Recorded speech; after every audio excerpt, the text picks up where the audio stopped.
So hello everyone and welcome to our YouTube channel Human Anatomy by Dr. Ankit Khandelwal.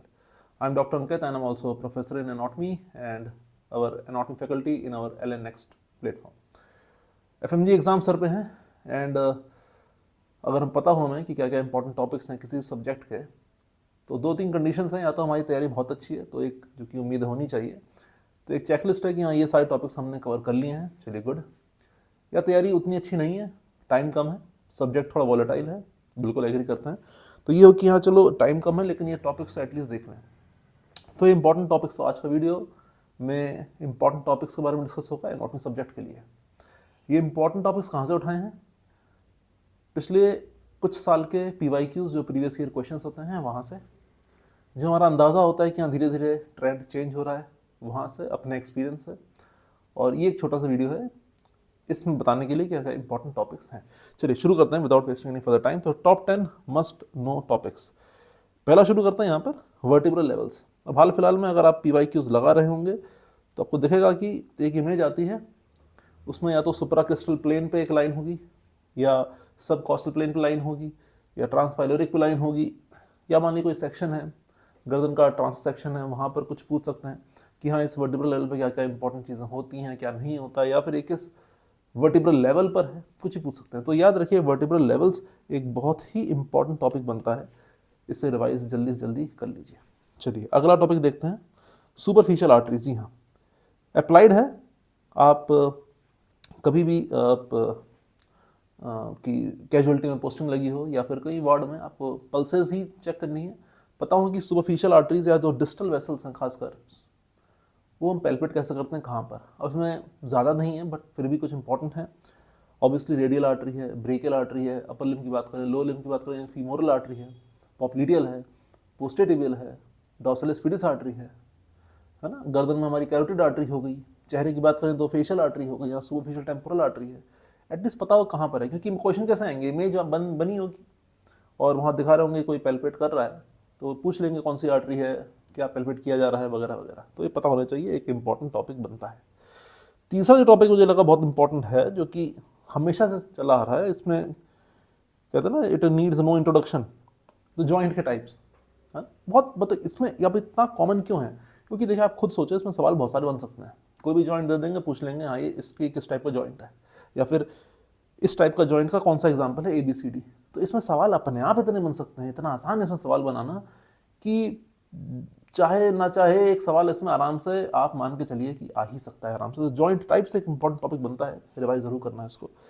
अगला जो आजकल बहुत important भी है, अब आप कहीं भी आप देखें हॉस्पिटल्स में CT abdomen, CT brain, CT कहीं का भी मेन, हालांकि रेडियो टॉपिक है बट फिर भी हमें पता है कि CT हो गया, फिर वो भी MRI हो गया, उन सबका बेसिक ही एनाटॉमी है। तो एक आइडिया हो कि हाँ ये CT स्कैन में ये चीज़ें दिख रही हैं, CT स्कैन में देखते कैसे हैं, कौन सा CT कौन सा MRI है, MRI किस टाइप का है, कौन सा ऑर्गन कहाँ पर है, कौन सी स्पेस पूछ रहे हैं, ये सारी इन्फॉर्मेशन होती है एनाटॉमी से ही आती है। तो कुछ CT की इमेजेस ज़रूर देखिए, खासकर ब्रेन के सेक्शन बहुत पूछे जाते हैं, और क्योंकि ब्रेन में स्ट्रोक वगैरह है, जो भी अप्लाइड है, अगर आप 1-2 महीने में मेडिसिन की पोस्टिंग करी है तो आपको पता होगा कि यार यहाँ कहाँ क्या क्या चीज़ें कॉमन है। CT एब्डोमेन बहुत कॉमन है, किसी के पेट में दर्द हो रहा है, USG कंफर्म नहीं कर पा रहे, CT करा लिया, उसमें इमेज आ गई, आप पूछा जा रहा है उसमें। तो ये सवाल बहुत बनते हैं इसमें, तो ये भी आप याद रखना, एक इंपॉर्टेंट टॉपिक चौथा ये है। Fifth important topic again clinical important है, वो है नर्व इंजरीज लिम्स की।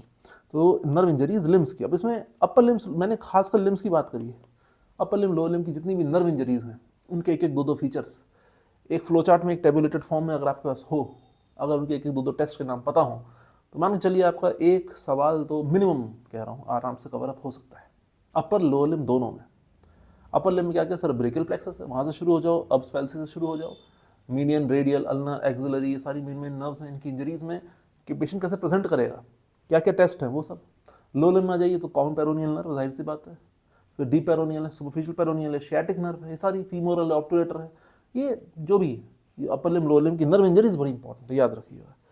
अगला जो छठा टॉपिक है इंपॉर्टेंट, वो है डर्मेटोम्स। अब सर डर्मेटोम्स कैसे याद करें, आसान है, कोई भी आप टॉपिक उठाइए, या मेरे पुराने वीडियोस देख लीजिए, या फिर LN वाले प्लेटफॉर्म में मैंने क्लिनिकल वीडियोस डाले हुए हैं। तो डर्मेटोम्स हैं, बड़े इंपॉर्टेंट है। कहाँ पे टेस्ट क्यों सर इंपॉर्टेंट क्यों है, क्लिनिकल इंपॉर्टेंट है। आपको किसी की आपको C5 चेक करनी है, या फिर T4 चेक करनी है या फिर L4 चेक करनी है, नर्व स्पाइनल डर्मेटोम जो भी है, पता होना चाहिए किस पॉइंट पे चेक करना है। तो डर्मेटोम्स का इमेजेस देख ली कम से कम, तो उससे एक क्वेश्चन आपका आराम से कवर अप हो सकता है। इमेजेस पे ध्यान दीजिए। सातवां जो टॉपिक है, ऑब्वियसली एक लमसम मैंने ले लिया एक साथ, तो इमेजेस देखते रहिए। जैसे टाइम मिले, कुछ पढ़ने का मन नहीं कर रहा है, टाइम कम है, एम्ब्रियो किताब उठाइए, नोट्स उठाइए, एम्ब्रियो की हिस्टो की इमेजेस देखिए। हिस्टो में खासकर वो वाली इमेजेस ध्यान दीजिए जिसपे कि कन्फ्यूजन होता है। जैसे सर ऐसा है, कार्टिलेजेस की इमेजेस हो गई, मसल की इमेजेस हो गई, है ना, ब्रेन की इमेजेस हो गई, है ना, आपके गट में अलग अलग पार्ट्स की इमेजेस हो गई। एटलीस्ट इमेजेस देखते रहो।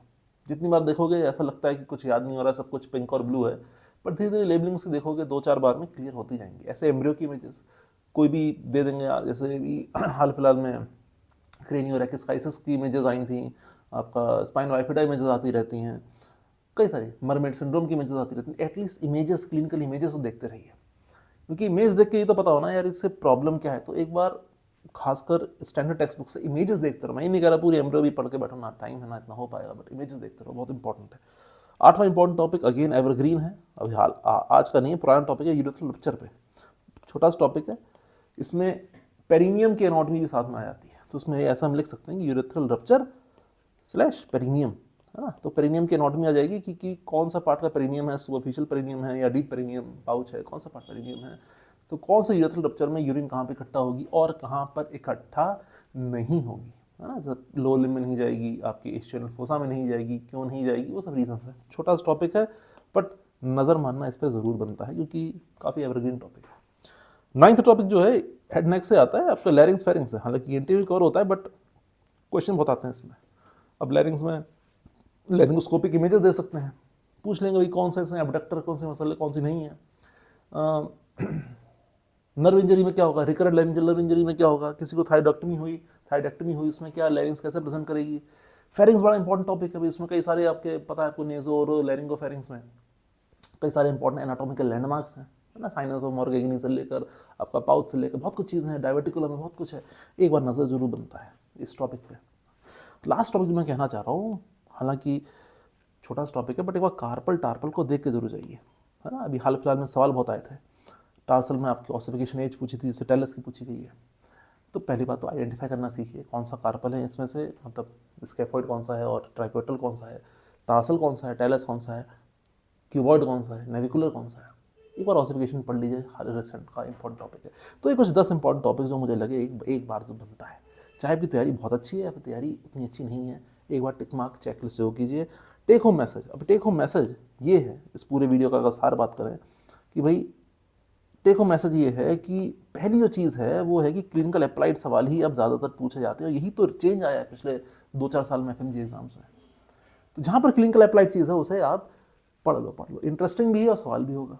दूसरा टेक होम मैसेज है भाई इमेजेस, एनाटॉमी का पूरी एनाटॉमी ही इमेजेस पे टिकी हुई है, जहाँ हो पाए जितना हो पाए इमेजेस देखते रहो। एक तो आप उससे बोर नहीं होगे देख के, है ना, आपका कवर अप हो जाएगा, और आपका जो लगता है ना थक गए पढ़ कितना पढ़े, वो चीज़ भी कवर अप हो जाती है। इमेजेस जरूर देखते रहो, चाहे वो एम्ब्रियो हिस्टो की हो या फिर इवन ग्रॉस एनाटॉमी की हो। तीसरा टेक होम मैसेज है, ऑब्वियसली इसमें सब जानते हैं, PYQs कल लगाते रहिए, प्रीवियस ईयर क्वेश्चन। सर कितने साल के लगा रहे हैं, जितने के लग जाएं, बट उतने ही लगाओ जितने की आप रिवाइज कर सकते हो, है ना। उतना ही बाइट करो, उतना ही चबाओ जितना कि आप निगल सकते हो।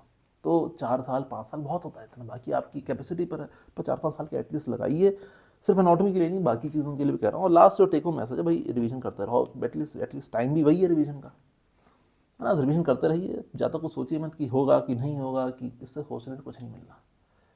जीतता वही है जो कि लड़ाई करता है। लड़ाई मतलब कि एक जंगी है, एक तरह से आपको लड़ना है, आपको अपने डर से, अपनी सोच से और ज़माने का सोच से, कुछ भी कह लीजिए, लड़ना है ना। पढ़ते रहिए, लगे रहिए, पक्का होगा, क्यों नहीं होगा। तो ये छोटा सेशन था, आई होप यू एंजॉयड। करिए, टॉपिक्स कीजिए, and all the best exams के लिए। बात बताइएगा कमेंट बॉक्स में एक रिजल्ट कैसा आया, ठीक। चलिए, थैंक यू सो मच।